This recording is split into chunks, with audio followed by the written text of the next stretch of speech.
Alright, we have here a summer essential kit from Tech Life. So, i-open na natin tong magandang summer bag nila. Ano kaya laman nito? Open na natin. Check you Tech Life. May lamang tuwalya. Beach towel. Merong waterproof bag. Thank you Tech Life. Uy, wow! May kasamang Tech Life Smartwatch P1.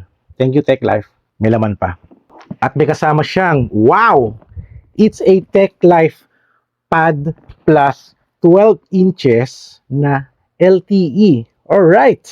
Kasi nag-launching sila ngayon ng Tech Life Pad Plus 12 inches at mabibili nyo ito for a price of 9,999. Pag nag-pre-order kayo sa Tech Life Concept Store, you can get a free keyboard case until May 21. Tapos from May 22 to 25, makakakuha kayo ng libreng earbuds and also folio case pag doon kayo bumili sa Tech Life Concept Stores. At pag nag-order kayo nito sa Shopee at TikTok na Tech Life Store, you can get this at mas lower as 7,000 plus at may libre na kayong keyboard case worth 2,000 plus pesos. So, ayun. So, i-unbox ko to, no? Go to my YouTube channel para ma-unbox natin tong mga gadgets na pinadala ni Tech Life. Okay to. For gaming, for entertainment, for research, for school, for office, at for your daily tech life. Thank you, Tech Life!